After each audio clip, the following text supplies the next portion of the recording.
Hello, we're here live for In the Studio with Gonzalo Fuenmayor.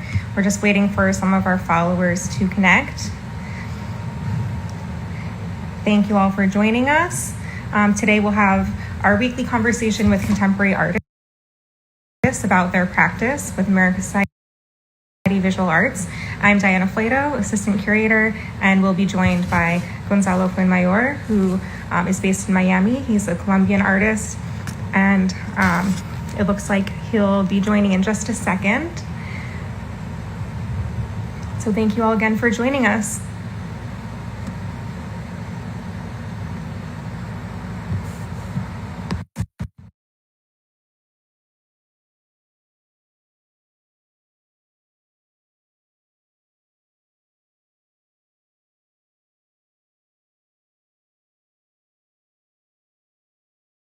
Let's see. Pending technology. Hi, Diana. It looks like we're connecting. And here we are. Hello, how are you? Good, how are you? Good. So I'm so excited to talk with you about your work and share it with everyone here today. Me too. Looking forward. And just to get started, for those who aren't as familiar with your background, I think it'd be interesting because we've had a lot of kind of performers or social practice, mixed media, but you were trained as a teacher. Can you tell us a bit about that? Yeah, can you hear me? Yes? Yes. Okay. I think I'm a painter. I went to school for at School of Visual Arts in New York, and then I had my master's in Museum School of Fine Arts in Boston, and I was trained as a painter, and I was painting throughout all my time at school. And then I think being at the museum school, I opened up the possibilities a little bit further. And after school, I started drawing exclusively. So, but I think it's more of a painterly language than drawing. But yeah, I started drawing just after I graduated in 2004. And you also, while you were there, dabbled in some photography and video, which we'll look at a little later. We'll start with these. But that's something that I think is so important formation work, that it wasn't, strictly painting, even the basis. Yeah, I think that the interdisciplinary approach was very important for me at museum school. They offered, the possibility of flirting, if that's a word that can be, that can describe the connection between different mediums and different practices. So while at museum school, I was doing installations, painting, video, photography, and seeing how all of these were interconnected with each other. And it's also, correct me if I'm wrong, around that same time that you started to hone in on your subject matter, which is kind of addressing stereotypes with Latin American art and artists. We have here this work, How Would You Like Me to Exoticize Myself for You, which is so fantastic. And, it's a beautiful work, kind of very funny. How did you come to focus on those types of subjects? Sure. I think that when I was a student in Boston, I'm among the only Latino students. So I felt a sort of a pressure to perform my identity in some way. So I think coming. Sorry? I was apologizing, my cat now. Oh no worries.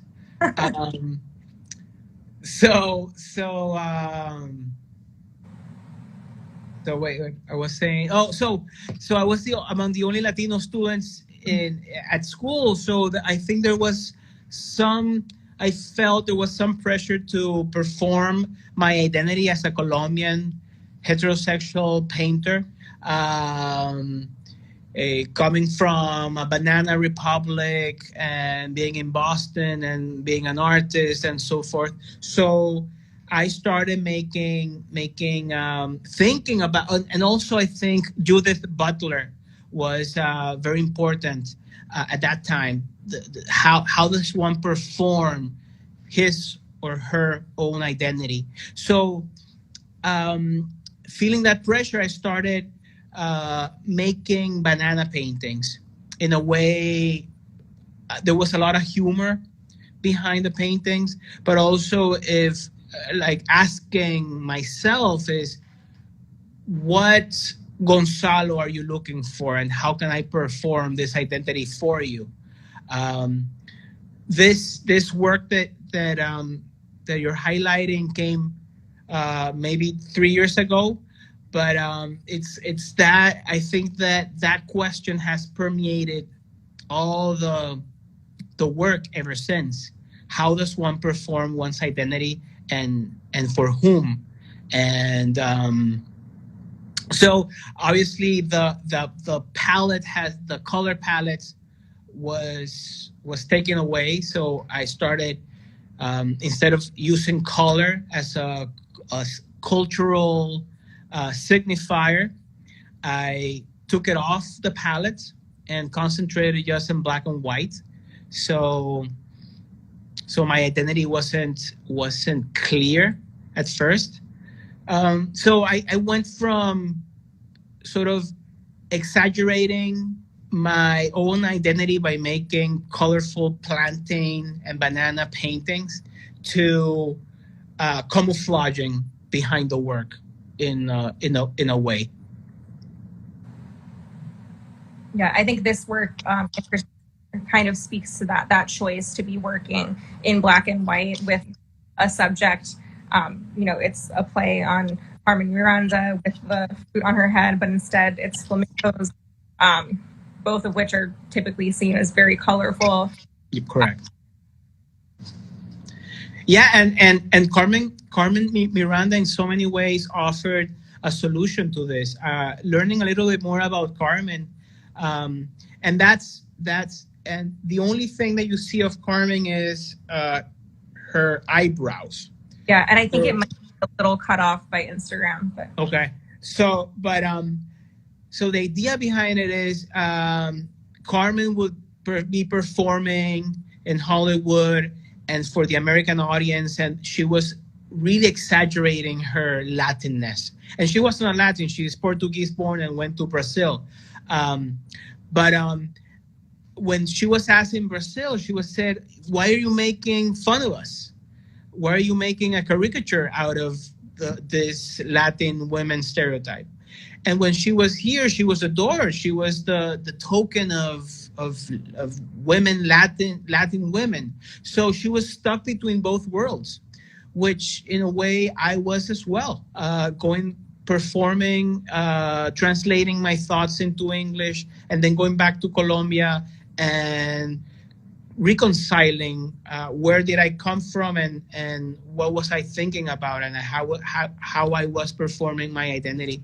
And I think this is relevant for many people now at this point in time, that they come from different places and live in other cities and so forth. Yeah, and I think the point about audience that you mentioned is also really interesting. Obviously, you wouldn't do the same work in Colombia if you're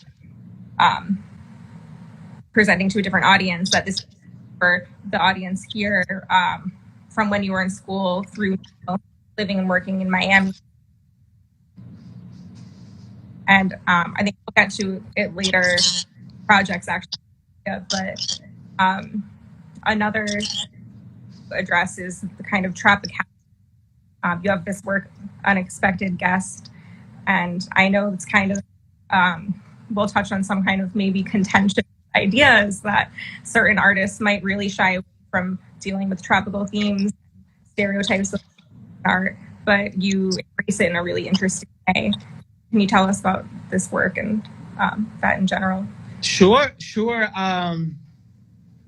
Well, I think it's the name of this drawing, which is the first of the series. I did it at a residency in Nebraska, in Omaha, at Bemis Center, and I was, by myself, and they were telling stories about tornadoes and how, tornadoes could be very devastating, and there was an alarm for a tornado, so we had to go down to the basement and wait and so forth. And then this idea of something unexpected being thrusted into a different context came into play. And I've been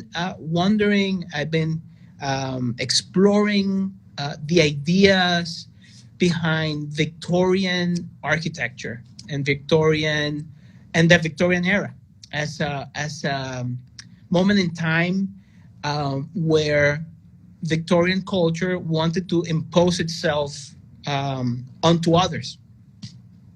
So and in that process, sort of transforming all the devious ways devious ways of doing that, of colonizing others, and transforming it into very floral, opulent, decorative patterns in these places full of power.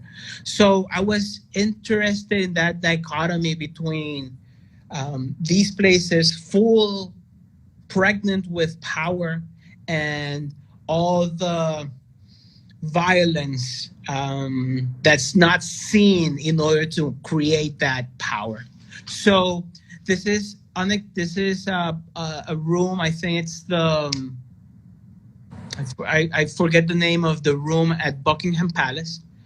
The White Room, sorry. It's the White Room at Buckingham Palace. And I thought about having a palm tree being thrusted as if it was a tornado into into the space. And I was interested in creating that awkward context between these two realities merging together, sort of having full circle, having that tropical context invade this place of power, this room of power. So I think that in a way reconciling that relationship and putting them together sort of creates some tension, and that's what I was trying to aim for. So what's your process like? This is obviously a very specific reference point. I have other works with kind of Victorian or Rococo interiors. Do you deal with specific source material? Is it research? Do you take photos? Well, I'm here at my studio. I'm gonna show you. This is I'm here in Miami at Oolite. It's a residency for artists. So these are my walls of my space. You see blank drawings. Here's a new series of drawings I'm making, and this is charcoal powder mixed with water. Oh wow!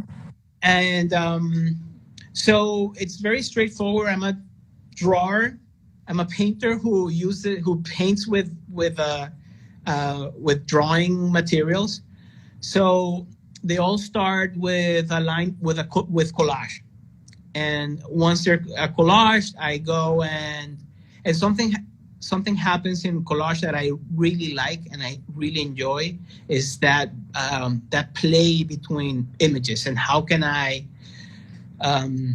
create tension with the images, and by drawing them, I flatten sort of the game out, and the relationships between these images starts to play. So I project them, I trace them, and I very methodically draw them with charcoal. and I'm erasing as well as I'm adding charcoal. So it's a process, a very intrinsic and labor-intensive process of me adding the pigment and me removing the pigment. So in the image that you have on your screen, everything you see white is the white of the paper. So I'm erasing a lot of information as I go along. And in this case, the drawing seems, it's inverted. So it's like a solarized version of Buckingham Palace. So everything that's dark, it's actually light.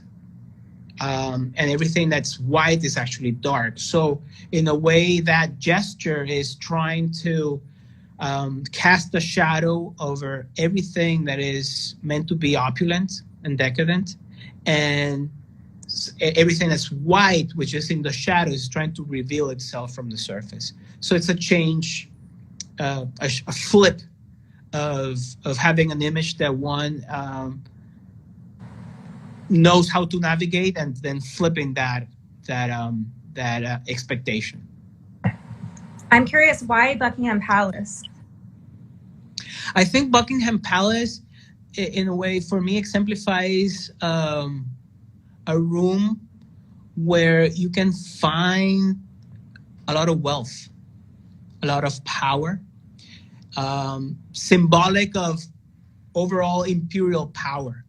So, and you can see it by the overtly decorative wall moldings, the portraits, the chandeliers, the expensive rugs.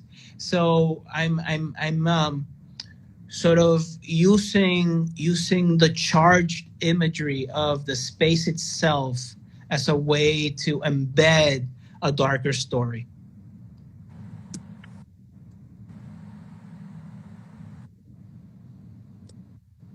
And I'm going to pull up another one of these images.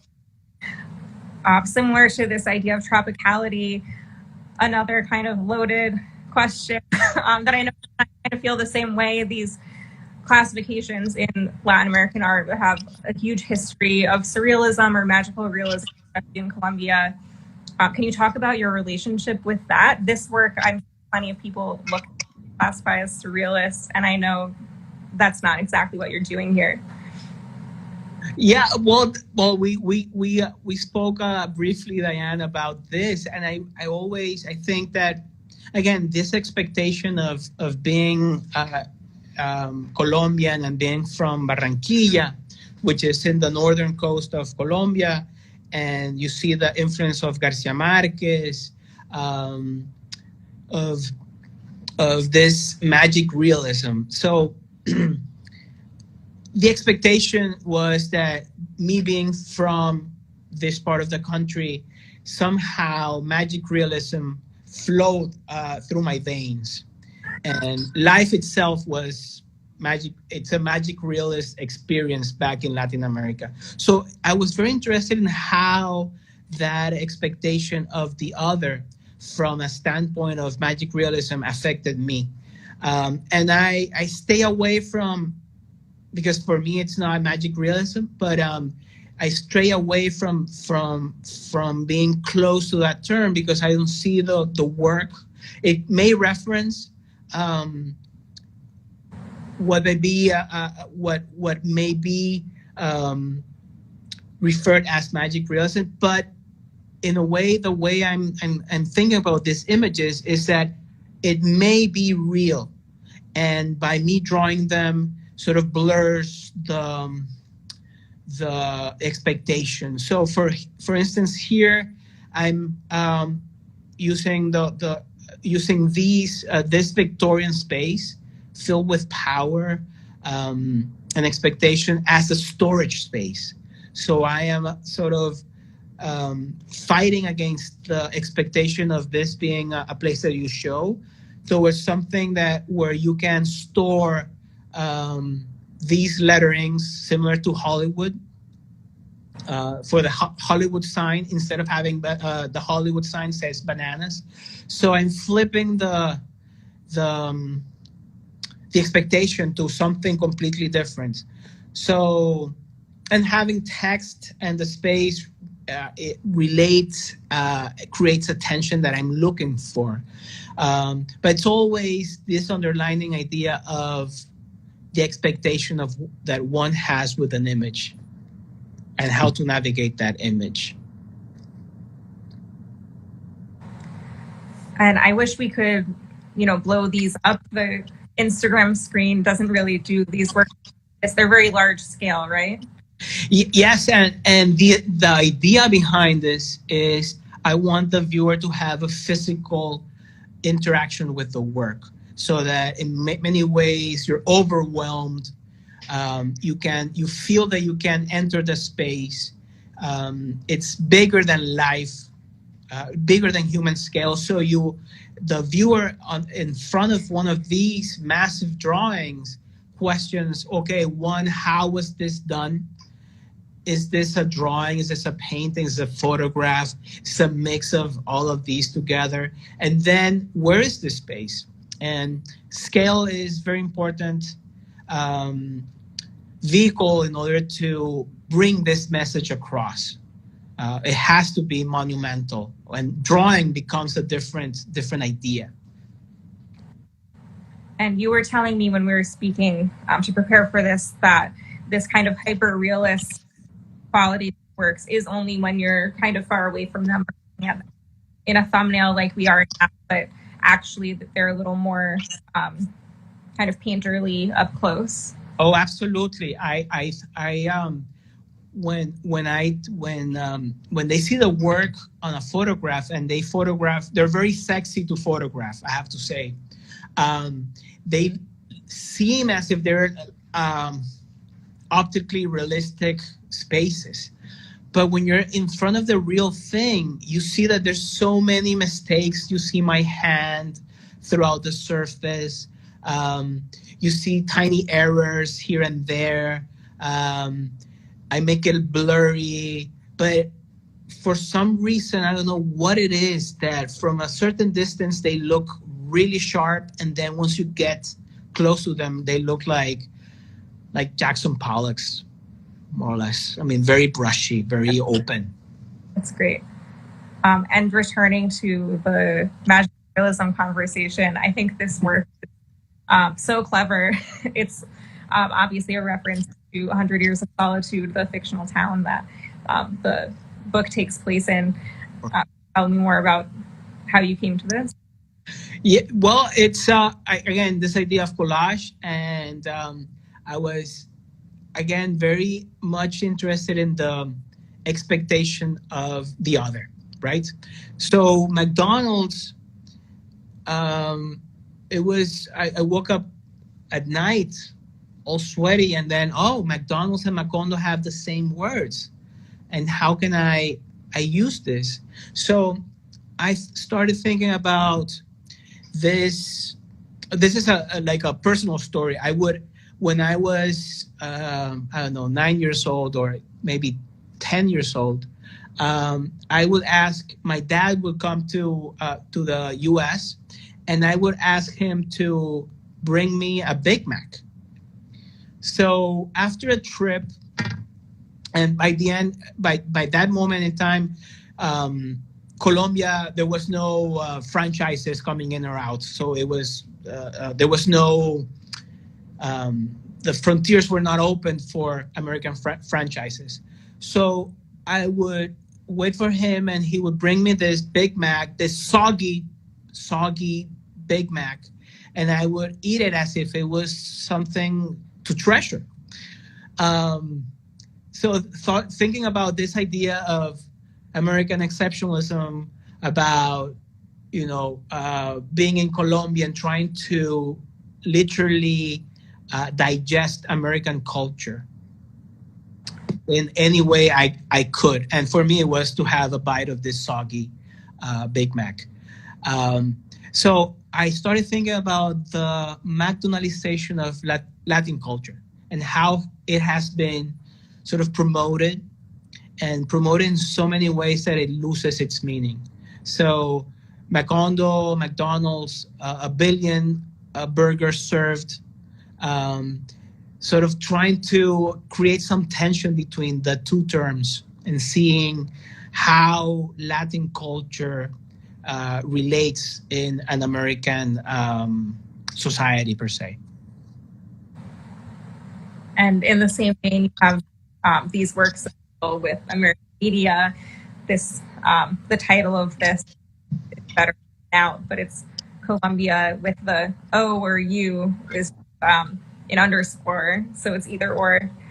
Absolutely, and one of the, like, for Colombians living in the U.S., one of the biggest challenges is, well, first, my name is Gonzalo. Not everyone knows how to spell or say Gonzalo. So it's always running, swimming against the current in a way, because it's my name, Gonzalo. They say Gonzalez, Consuela. And I always felt that struggle trying to fit in and trying to adjust. So Colombia, and for Colombians, it's like a big thing that the name of the country is not spelled correctly, which is with an O. But in the States, being Colombia, Christopher Columbus, they always have a U. So here I'm taking the Columbia Pictures logo, I'm taking off America, which is the woman in the center, and I'm having sort of a light and making it very, not being clear if it's an O or a U, sort of being in these two places at the same time. Again, this sort of bringing out this idea of living in two cultures and trying to, and struggling, fitting in constantly. And this other work, God Bless Latin America, using the 20th Century Fox logo. And there's this relationship with pop art in a really critical way as well, which obviously has its separate context in the U.S. and Colombia. Absolutely. I think again, this expectation of how to navigate these images, I'm interested, and then sort of flipping that image that you're so used to and accustomed to reading and seeing, and then sort of subversively changing the meaning dramatically. So God Bless Latin America, 20th Century Fox, and I have to highlight the importance of cinema in my work as a way to feed on American imagery. And in a way, it's a starting point for me to think about my relationship with the image and with the culture as well. So God bless it. You always hear God bless America, and then by subversively adding the Latin, then this image is read in a completely different manner. And so I'm putting myself within that dilemma on how to read and who, and the relationship between God, the imagery, 20th Century Fox, Hollywood, and Latin culture. I think that's a great segue to show some of your films. Oh, absolutely. I can turn my camera to my computer. Unfortunately, there's not a better way with Instagram. So this is the work of Pangea.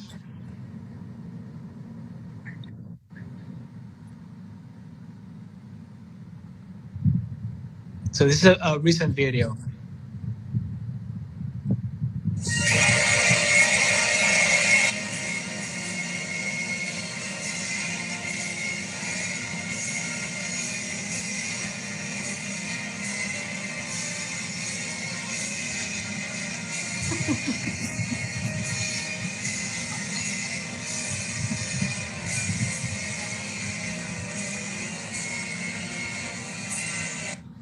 Okay, I think we have the idea there. I also was laughing behind my camera. It's a very funny work. Can you tell us about the concept? Yeah, it's a hard to watch video, I have to say. It's a video where I take all the national anthems of America and organize them so they all start at the same time. And you see it's noise. It's a mumbo jumbo of all these 20 nations being sung at night at the same time. So again, and all behind the visually having the fireworks, which is used to as a way as we collectively celebrate the anniversary of independence. So it's a tongue-in-cheek commentary against nationalism or foreign nationalism and how nationalism is playing nowadays as a driving force for politics. Yeah, the work is hard to watch. It's hard to listen, but I think it's about not being able to listen to the whole thing and being overwhelmed by so many voices at the same time, so much music at the same time. It's very aggressive. I mean, given the themes and the nationalist. Yeah. So I also want to show a couple more videos. I hope we have time for everything. This one, Apprentice C, which also has a little bit of a hectic energy. Yep.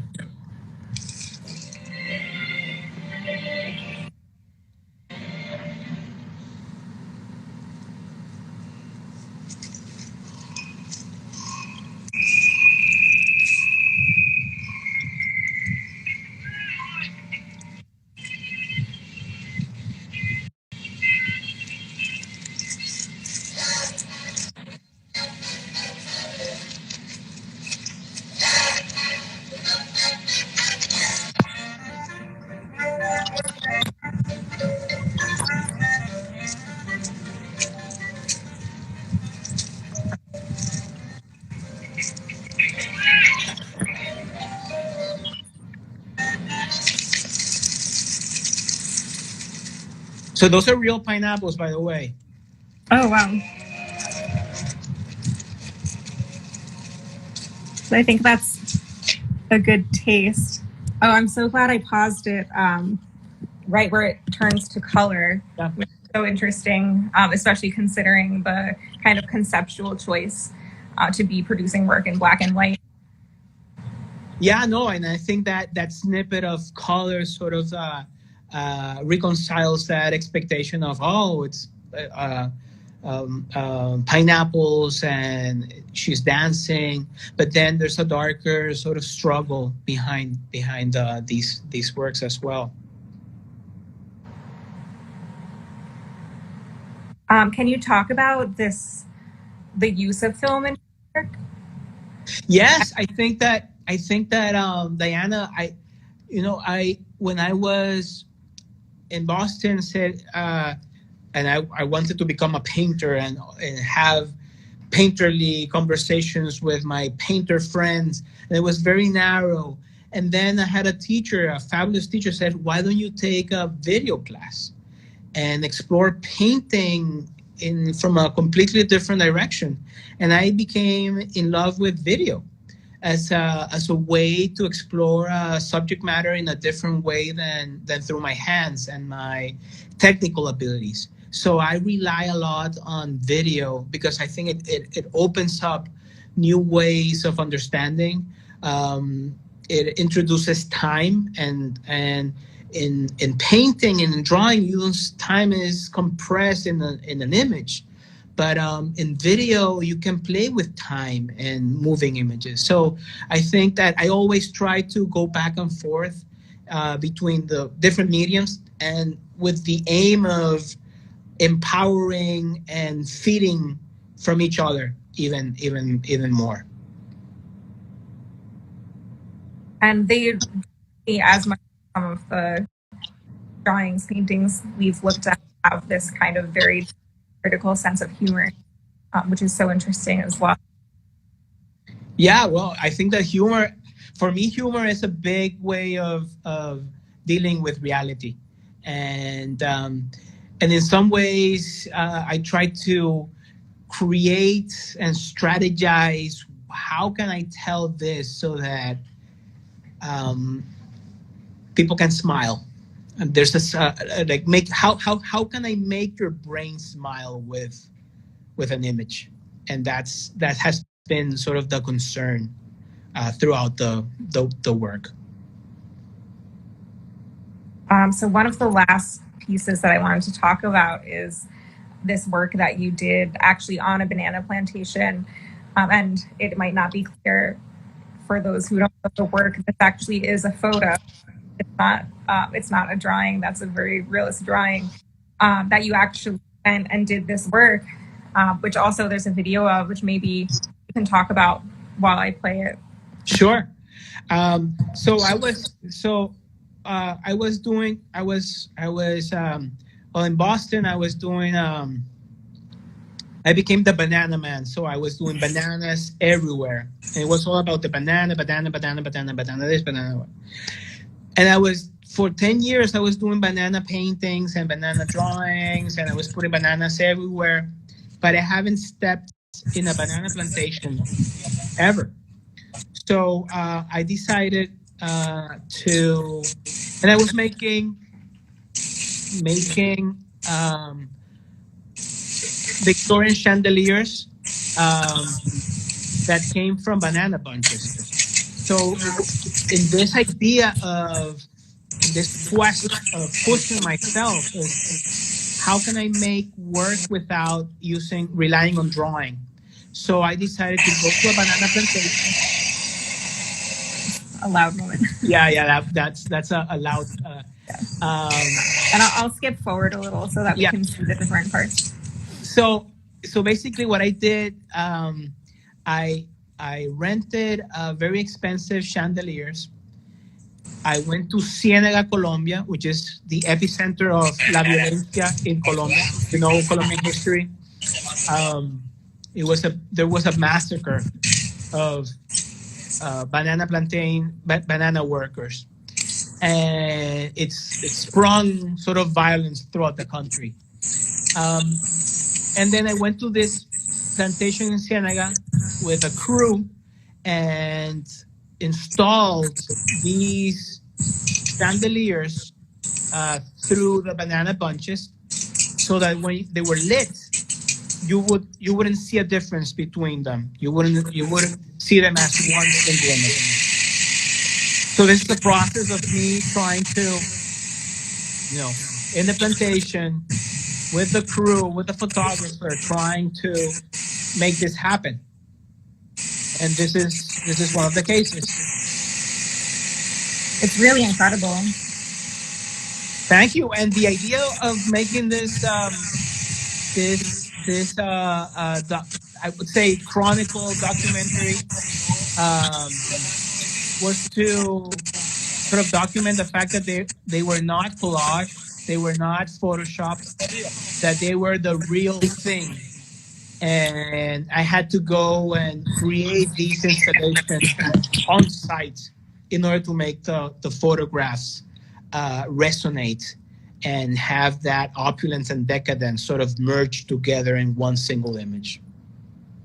And I'm curious, it's so interesting to watch this video that at the beginning, before it shows the installation of the work, it's really focused on the laborers. Can you talk about that? Was that deliberate?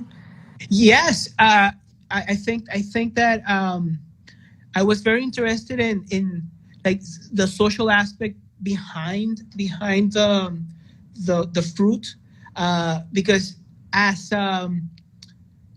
I became obsessed with the history of bananas and how banana labor unions were sort of put down with unfair wages, and this whole social and political effervescence came out from the workers. So I was very much interested in trying to document this relationship in 2013, and seeing the relationship with Dole, with Chiquita brands, and sort of reconciling that idea of the evil corporation taking over and having unfair wages, and then reconciling with reality, which in the case, this is a plantation where many people from Ciénaga work, and and the whole community revolves around the plantation and the export and import of the exportation of bananas. So I was interested in sort of documenting that, the workers and where they stayed and how the process of assembling the bananas, from cutting them from trees and then from washing them and then shipping them. That was very interesting for me as well. And we have a question in the comments. Did you think about reproducing work as an installation with real, which kind of is what you did, it just wasn't in a museum or gallery setting? Yes, I think that the more I see this, I think about it being an installation and it surviving as an installation. I think the fact that I had an awkward request by having these expensive chandeliers be installed in a banana plantation, that was a little bit confining because I couldn't leave these chandeliers for too long. That was the deal with the person who allowed me to borrow them. So they were installations, but only for a short time. The only thing that survives is the photographs. And there's something almost performative about it as well. Yeah, I think that performative in me, it was very interesting for me to weave the cables so that it seemed as if it was natural, but also looking for the right banana tree, going into the plantation, deciding which angle fits ideally for the photos. But then this triggers so many ideas about further installations and performances with the banana as a central character. So I'll invite more questions from our viewers here. I think I have a couple more works I haven't shown yet. This one, which is also fantastic, and it reminds me of Robert Longo's super realist drawing. Curious if that's a reference for you, or... Oh, absolutely. Yeah, this is a take of Robert Longo's dancers, and Robert Longo has been a reference for many years. I really love his work, and this was sort of I would say it's Robert Longo, Nick Cave being in Miami during the pandemic.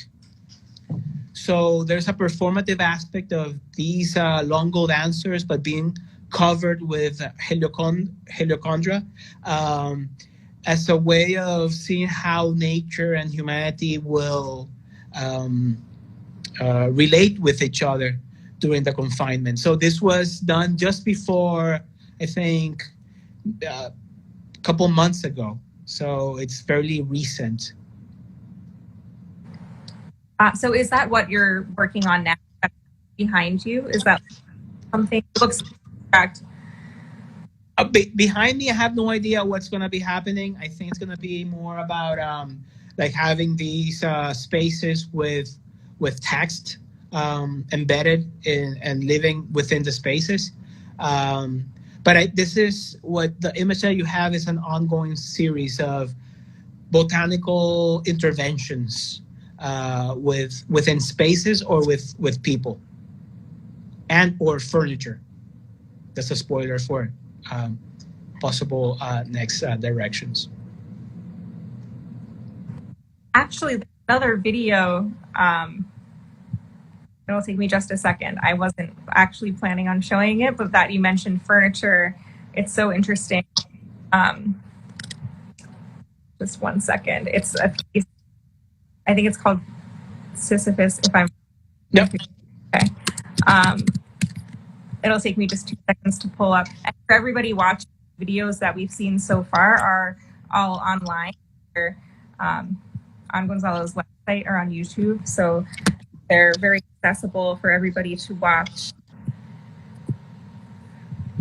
for those of you who have interest. And this is the one I'm thinking of.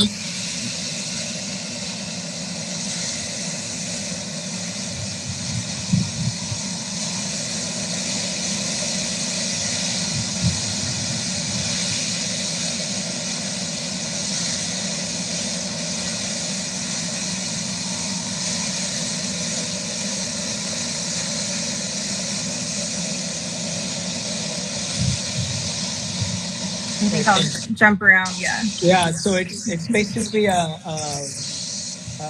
rococo chair that I just thrust it in the ocean, and it's fighting against the waves, and the current brings them to the shore, and then it's thrusted back, and it's a very meditative. I think it's meditative video of just the struggle of this chair that comes from a completely different place, interacting with the ocean.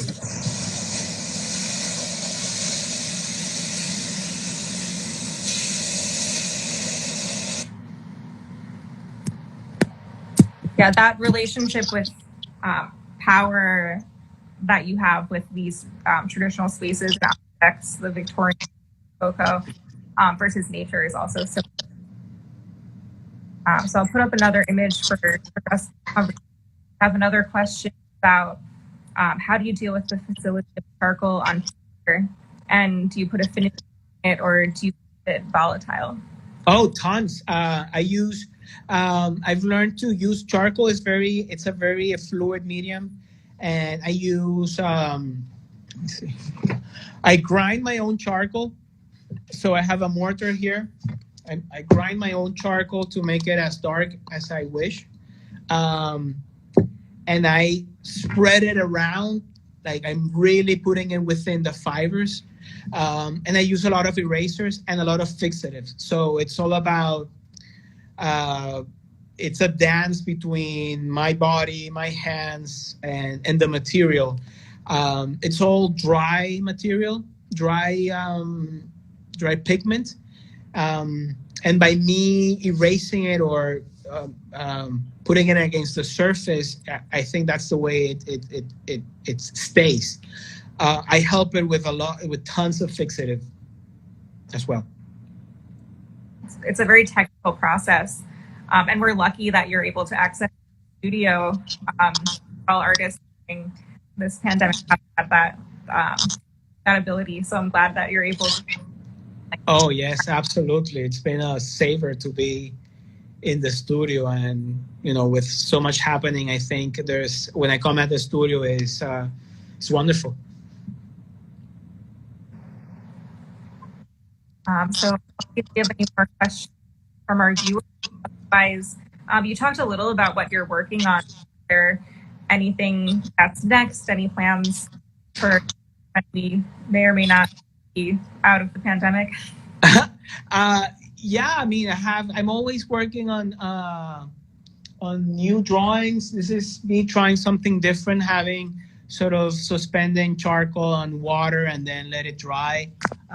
So these are big sheets of paper, and I'm just letting it drip and then drawing on top of them. So having a double effect happening at the same time. I think that I don't have a clear idea what's going to happen, but I'm here at the studio, so anything can happen. I think there was a question earlier about Jose Alejandro Restrepo as a reference, and I think that's a great reference. And I thought about Musa Paradisiaca. He's a Colombian artist, fabulous artist who hung small TV sets from banana bunches. And I've seen that installation many times, and in a way was a trigger for this series of photographs, but taken to a completely different place. I have a question here. I don't know if this is about working UFOs. Oh, yes. I was doing some works with UFOs. The term for I became an American citizen 2 years ago, but before then I was an illegal not an illegal alien. I was a non-resident alien.